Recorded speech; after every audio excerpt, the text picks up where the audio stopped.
Hello दोस्तों, अगर आप लक पर बिलीव करते हैं तो डॉक्टर जेम्स ऑस्टन की बुक चेस चांस क्रिएटिविटी, जिसमें बहुत ही अच्छे तरीके से 4 टाइप की लक डिफाइन की गई है। Luck number 1, blind luck. मान लीजिए आप एक जंगल की ओर जा रहे हैं और एक पत्थर से टकरा जाते हैं और गिर जाते हैं। जैसे ही आप गिरते हैं आपको दिखता है कि आपके सामने सिक्कों से भरा हुआ घड़ा रखा है। इस टाइप का कोई भी सिचुएशन हो उसे हम ब्लाइंड लक बोलेंगे, यानी हम कॉन्शियसली सोने का घड़ा नहीं ढूंढ रहे थे, बस वो सिचुएशन हो गई। फिर आता है luck number 2, luck from motion. इस टाइप लक में हम बहुत मेहनत करते हैं ताकि एक ऑप्शन तो काम कर ही जाए। फॉर एग्जाम्पल, अगर आपको जॉब चाहिए तो आपको 1-2 इंटरव्यू देने की बजाय 97 इंटरव्यू दे देते हो। तो हमें भी पता है अगर हम इतनी मेहनत कर लेंगे तो एक ना एक जॉब तो मिल ही जाएगी। फिर आता है लक नंबर 3, डोमेन एक्सपर्टीज। यानी आप किसी एक पर्टिकुलर फील्ड में इतना टाइम तो दे चुके हो कि आपको उस फील्ड में इतना तो पता है कि क्या चीज़ काम करती है और कौन सी चीज़ काम नहीं करती। फॉर एग्जाम्पल, आप एक फिल्म इंडस्ट्री में बहुत टाइम से हो, आपको एक नया ऑथर मिलता है जिसने बहुत अच्छी बुक लिखी, लेकिन उस बुक के राइट्स अभी तक उसने किसी पब्लिशर को नहीं दिए। आपको अपने एक्सपीरियंस से पता है कि इस टाइप की मूवी चलती ही चलती है, और आपको ये भी पता है कि इस तरह की स्क्रिप्ट पर कौन सा डायरेक्टर मूवी बनाने को रेडी होगा। इसलिए आप उस ऑथर से बुक की कॉपीराइट्स ले लेते हो और उस स्क्रिप्ट को एक फेमस डायरेक्टर को करोड़ों रुपयों में सेल कर देते हो। Next most important type of luck आती है रेपुटेशन। ये वो टाइप ऑफ लक है जहां पर आपकी इंडस्ट्री में लोगों को पता है अगर ये काम करवाना है तो उसे आप ही बेस्ट तरीके से कर सकते हो। फॉर एग्जाम्पल, अगर आप एक बेस्ट स्कूबा ड्राइवर हो, किसी को पता चलता है कि समुद्र के नीचे एक टूटा हुआ शिप पड़ा हुआ है जिसमें एक गोल्ड है, तो उसे एक स्किल्ड आदमी की ज़रूरत है जो ये काम कर सके।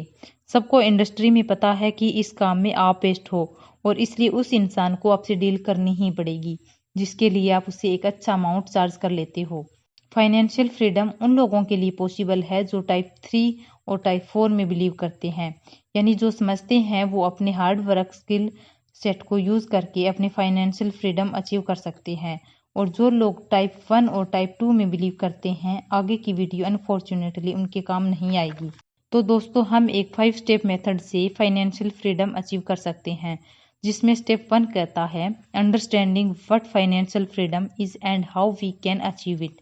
आपको क्या लगता है आपको कितने रुपए चाहिए फिनेंशियली फ्री होने के लिए? 5 करोड़, 10 करोड़, 100 करोड़? आपने जितना भी अमाउंट सोचा है वो उन तीनों से कम है। प्रॉब्लम ये है कि हम में से मैक्सिमम लोगों को ये भी नहीं पता कि फिनेंशियली फ्रीडम और रिच में क्या डिफरेंस है। फिनेंशियली फ्रीडम वो सिचुएशन है जिसमें हमारे पास इतने एसेट्स है जिससे कि हमारी बेसिक नीड्स जैसे कि रोटी, कपड़ा, मकान ये कवर हो जाते हैं। किसी के लिए 50,000 पर मंथ हो सकती है, किसी के लिए 1 lakh per month. Financially freedom का ये मतलब नहीं कि हम एक्सट्रीमली रिच हो गए। इसका मतलब ये है कि अब हमें बेसिक चीज़ों के बारे में नहीं सोचना पड़ेगा और ना चाहते हुए भी कोई जॉब मजबूरी में नहीं करनी पड़ेगी।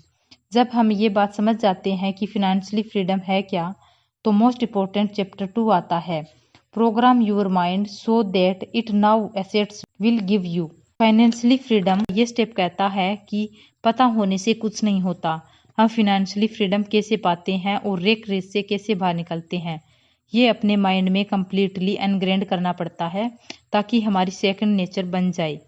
इसके बाद आता है स्टेप नंबर 3, जो कहता है choose a method to create financially freedom. अगर हमने फर्स्ट 2 स्टेप कर लिए तो एक बात क्लियर है कि हम अपना टाइम सेल करके तो रिच नहीं बन सकती, हमें कुछ ना कुछ तो क्रिएट करना ही पड़ेगा जिससे हमें कॉन्स्टेंटली पैसे आते रहे। या तो वो कोई बिजनेस होगा या इतने पैसे होंगे कि उसमें से हमें कुछ पेमेंट आती रहे।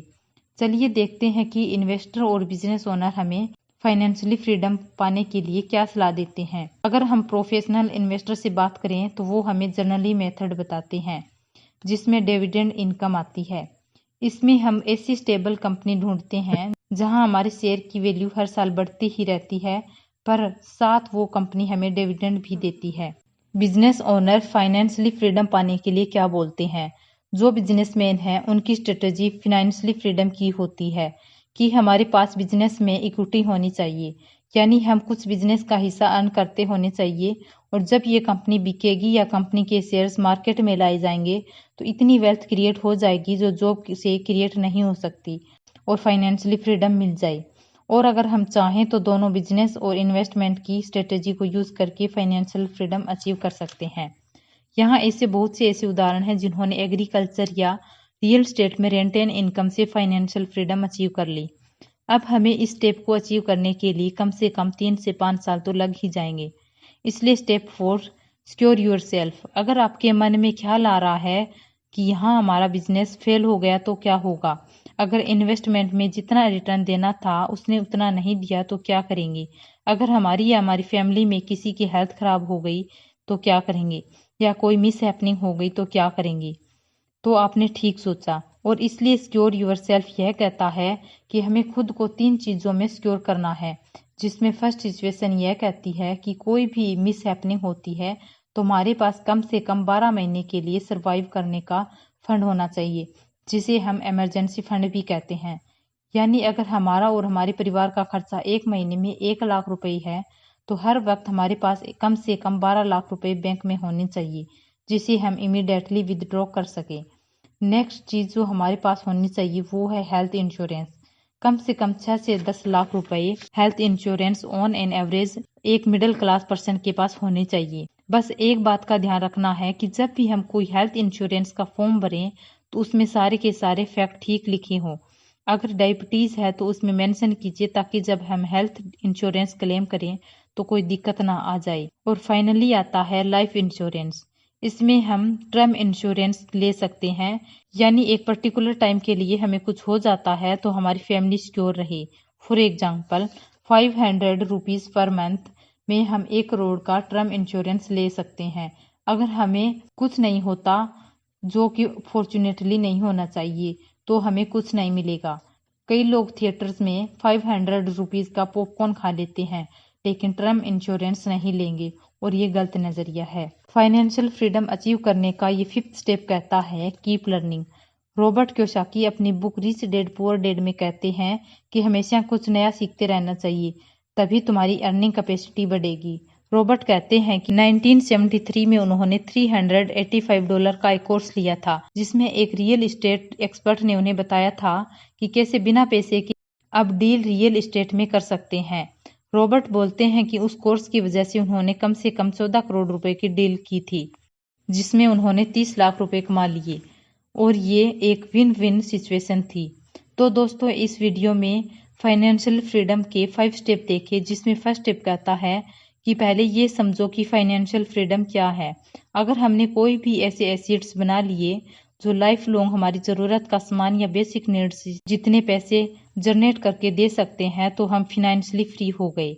सेकंड स्टेप में हमने देखा कि अगर हम कैश लो गेम खेलते हैं तो ये एसेट्स और लायबिलिटीज़ के कॉन्सेप्ट हमारे ब्रेन में अच्छे तरीके से इंस्टॉल हो जाएंगे और ये हमारी सेकंड नेचर बन जाएंगी। थर्ड स्टेप हमने देखा था कि बहुत से तरीके हैं फिनेंशियली फ्री होने के लिए, जैसे इन्वेस्टिंग।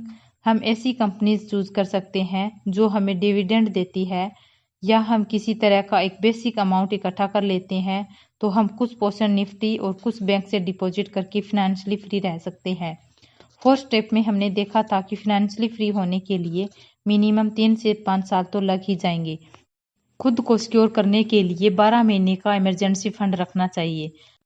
हेल्थ इंश्योरेंस और लाइफ इंश्योरेंस भी रखनी चाहिए। फाइनली 5th स्टेप में हमने देखा था कीप लर्निंग, यानी हम अपनी फाइनेंशियली एजुकेशन को प्रूव करते रहेंगे तो हम हमेशा अपनी अर्निंग स्किल्स को हमेशा इम्प्रूव कर सकें। यानी the more you learn the more you learn. धन्यवाद।